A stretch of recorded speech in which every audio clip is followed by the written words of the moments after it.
საღამო მშვიდობისა, დღეს კვირა 25 იანვარი თქვენ უყურებთ რიონულას 2015 წლის პირველ საინფორმაციო გამოშვებას სტუდიაში თქვენთვის გიორგი აბაზაძე მუშაობს. ახლა კი ერთად ვნახოთ თუ რაზე მოგვითხრობენ დღეს ჩვენი ჟურნალისტები. დღესასწაულებით დატვირთული იანვარი, როგორი იყო მიმდინარე თვის კალენდარი. კიდევ ერთი სოციალური პრობლემა და ლიმონების გაყიდვით გადარჩენილი სიცოცხლე. ყაზანის ღვთისმშობლის სასწაულმოქმედი ხატი და მის სახელზე აგებული ტაძარი.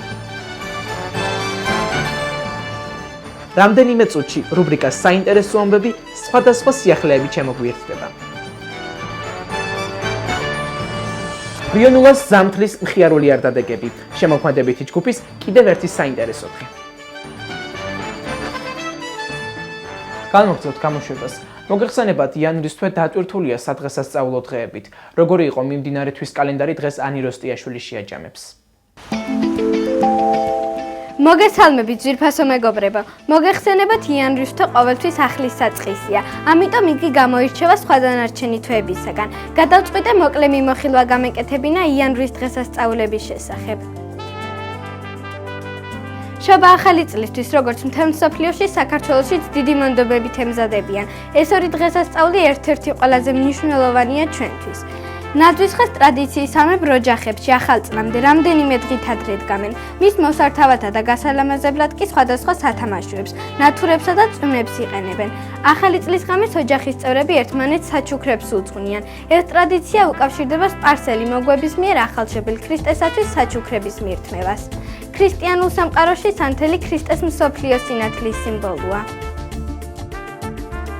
ჩვენთან შობის ღამეს ტრადიციულად ფანჯრის რაფასზე სანთელს ანთებენ. ამით მოვიხმართ ქრისტეს, რათა ჩვენ ოჯახებში შემოვიდეს და თავისი მადლი შემოიტანოს. ეს ტრადიცია ჩვენთან საქართველოს კათოლიკოს პატრიარქის უწმინდესისა და უნეტარესის ილია მეორის ლოცვა კურთხევით დამკვიდრდა. ბედობის ტრადიცია საქართველოში საუკუნეებს ითვლის, ის ძალიან მნიშვნელოვანი დღეა თითოეული ქართველისათვის. მიაჩნდათ, რომ როგორც ბედობის დღე შეხვდებოდნენ, ისე გაატარებდნენ მთელ წელს. საქართველოში ძველით ახალი წლის ორჯერ აღნიშვნის ტრადიცია ორი კალენდარული სისტემის არსებობამ გამოიწვია. მაშინ, როცა მთელ მსოფლიოში ახალი წელი ჩავლილია, ჩვენთან ძველით ახალ წელს 13 იანვრის ღამეს აღნიშნავენ. ნათლისღება. ეს არის დღე, როცა უფალმა ჩვენმა იესო ქრისტე მდინარე იორდანეში სიმდაბლით იოანე ნათლისმცემელისაგან ნათელი იყო და წყალი ხრწნილებისაგან განწმინდა, რათა ჩვენს მიერ ცოდათა მოტევება მოენიჭებინა ჩვენთვის. მაცხოვარმა თვითონ კი არ მიიღო სიწმინდი, ან როგორც ცოდვილი განწმენდას კი არ საჭიროებდა. არამედ ნათელი იყო ჩვენი შეწევნისთვის, შემრუსა ეშმაკი და განწმენდილი წყლით ჩვენი ურჯულოება განბანა.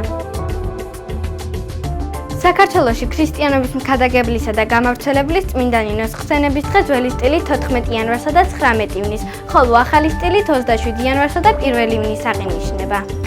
კაბადოკიელი წმინდა ნინო საქართველოში ჯავახეთის მთებით შემოვიდა. მას ხელთ ეპყრა ვაზის ჯვარი.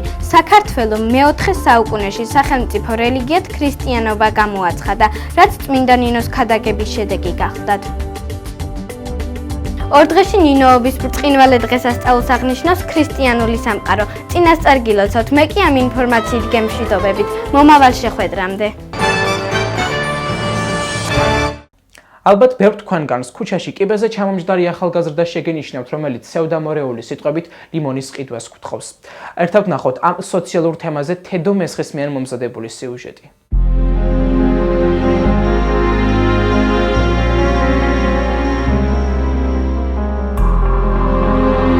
სკოლიდან ტელევიზიაში მოსასვლელად მიწევს გამოვიარო ეგრეთ წოდებული წერეთლის კუჭა, რომლის ბოლოს ჩემსყურა დღებას ყოველთვის იპყრობს ლიმონებით მოვაჭრე ბიჭი, რომელიც ცხოვნანარების სიტყვებით მიმართავს ხალხს.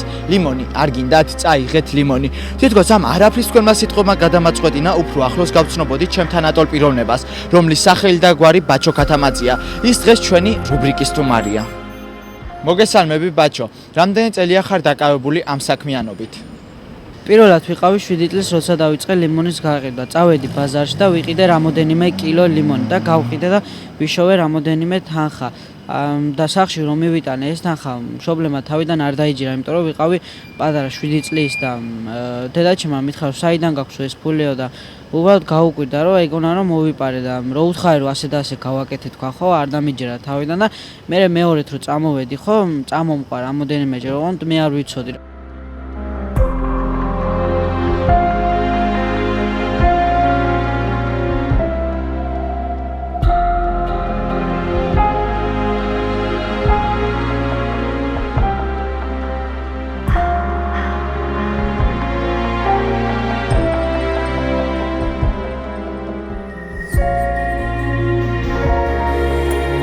ერთ-ერთი ის გადაცემის სიუჟეტში დამასახელენ იმედის გმირად გამიხარდა გადმომცემ პლანშეტი. დაზღვევა იყო, მე მჭირდება ოპერაციის დაზღვევა არ დამეხმარა. ჩემი სოციალურად დაუცველის სტატუსი არ მოქმედებს ამაზე.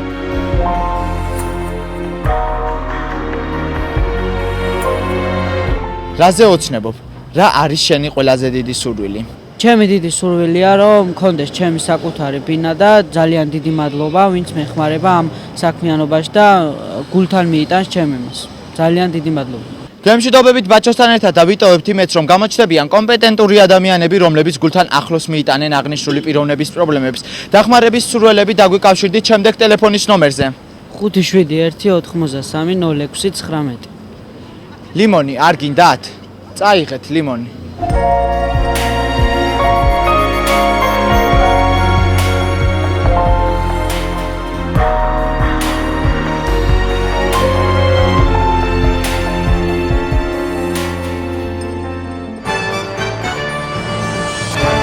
დღეს ლიკა მარგველაშვილი რუსეთის ერთ-ერთ ქალაქში დაბრძანებული ყაზანის ღვთისმშობლის სასწაულმოქმედი ხატის შესახებ მოგვითხრობს, რომელიც ქართული სახელითაა ცნობილი.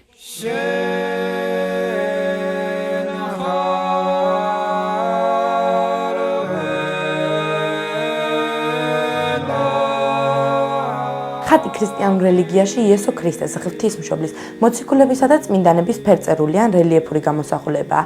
ღვთისმშობლის ფერწერული გამოსახულების შექმნა ლუკა მახარობლის სახელს უკავშირდება. მას შემდეგ წმინდა მარიამის სახელზე უამრავი ხატი იწერებოდა.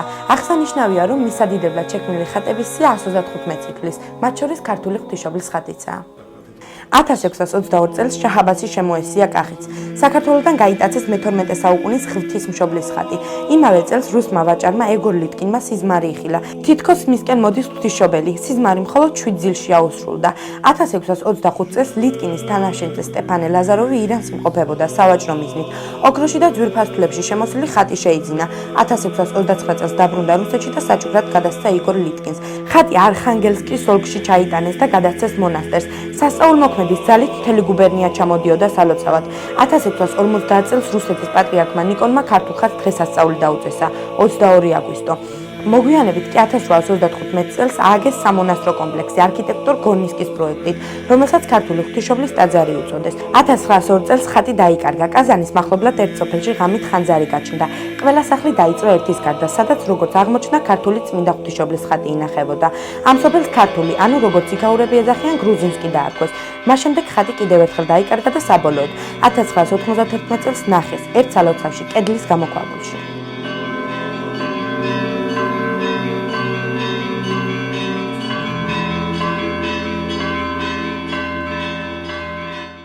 აქედან მოყოლებული ხატი დაუბრუნდა საკათედრო ტაძარს.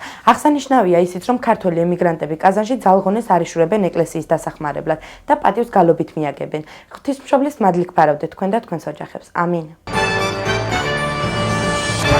ახლა კი რუბრიკას საინტერესო ამბების დრო დადგა, ერთად ვნახოთ თუ რაზე შეაჩერა ყურადღება დღეს ლილეს სვანაძემ.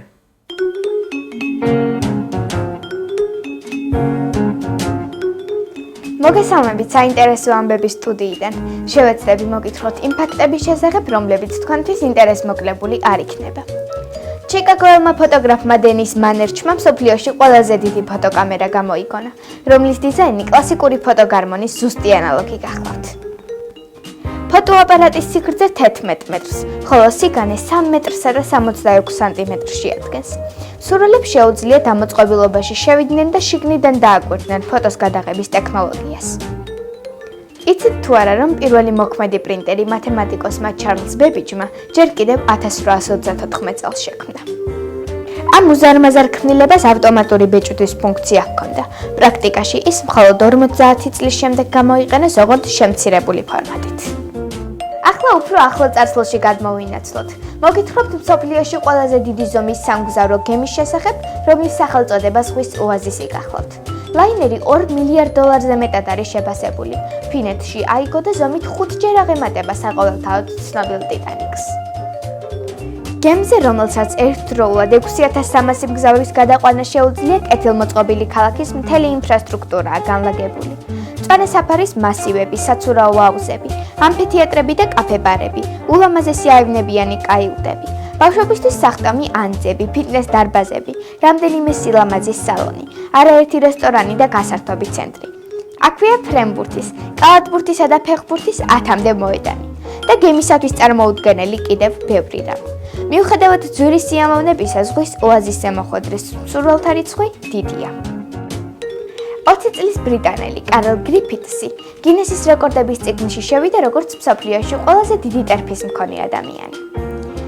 კარლის ფეხის ზომა გახლავთ 54 სანტიმეტრი, თუმცა ეს არ უშლის ხალხს სრულფასოვან ცხოვრებაში. იცით თუ არა, რომ დედამიწაზე გველის ნაკბენისგან უფრო ნაკლები ადამიანი კვდება, ვიდრე ფუტკრის ნაკბენისაგან. ცისფერთვალება ადამიანები თურმე ღამით უფრო კარგად ხედავენ, ვიდრე დღე. ნიანგები დიდ თქვებს ყლაპავენ, რომ უფრო შეძლონ წყლის სიღრმეში ჩაძირვა. ამ უცნაური სანახაობის შემდეგ ჩვენს მხიარულ გვერდს შემოგთავაზებთ. ვუყუროთ და ერთად ვიხალისოთ.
საინტერესო ამბები სწორედ ამ სახალისო განწყობით გემშვიდობებად.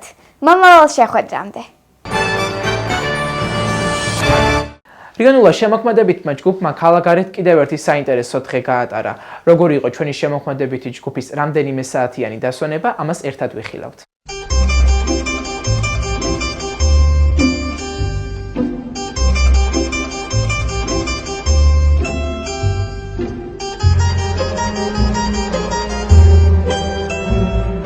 არტატეგები ყველა ბავშვისათვის საყვარელი პერიოდია. ალბათ ამ მეთანხმებით, რომ დილით ადრე ადგომა, მით უმეტეს ზამთარში თბილი საწოლის დატოვება ადვილი არ არის. თუმცა დასვენების პერიოდში გვენატრება მეგობრები და სურვილი გვაქვს მათთან ერთად გავატაროთ თავისუფალი დრო. რეალურად წევრებს თითქმის ალაზროს გვაქვს არტატეგები, ეს ჩვენი არჩევანია. საბავშვო პროგრამების რედაქცია არ ისვენებს, რადგან ერთმანეთი არ გვეთმობა და გამოსავალს პოულობთ, მით უმეტეს რომ იანდრის თო ჩვენთვის შემოქმედებითად დატვირთული გახლავთ.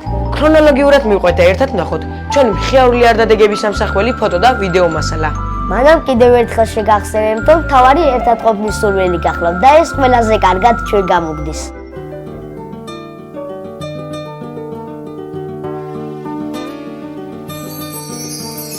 ოცნება ჩვენი უკვე ასრულდა, რადგან შენება სოფლის დასრულდა, ასე ლამაზი ჩვენი მხარეა, სადაც ყვავილნარს გაუხარია, ასე ლამაზი ჩვენი მხარეა, სადაც ყვავილნარს გაუხარია.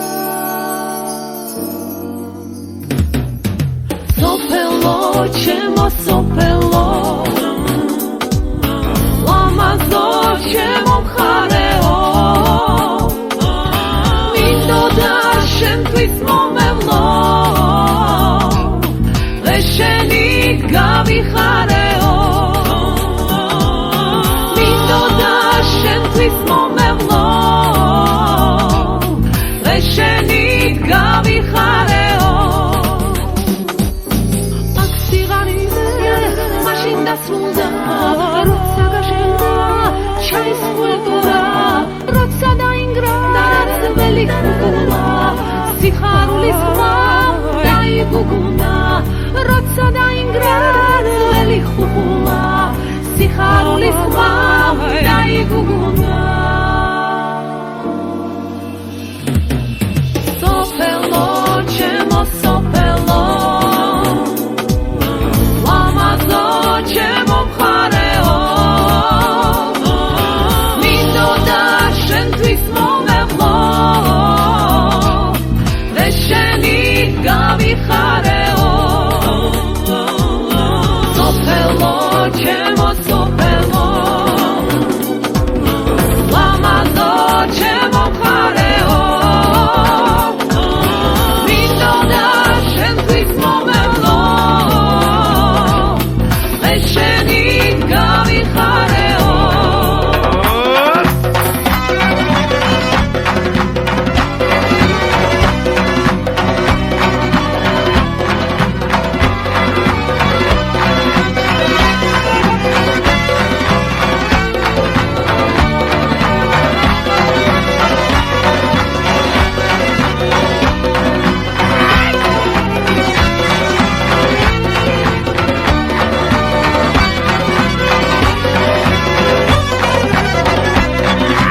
სოფელო ჩემო სოფელო ლამაზო ჩემო მხარეო მინდოდა შენთვის მომევლო და შენი გავიხარეო სოფელო ჩემო სოფელო ლამაზო ჩემო მხარეო შრომითა შენი სიუხვით სამშობლო გახარეო შრომითა შენი სიუხვით სამშობლო გახარეო სამშობლო გახარეო და შენი გავიხარეო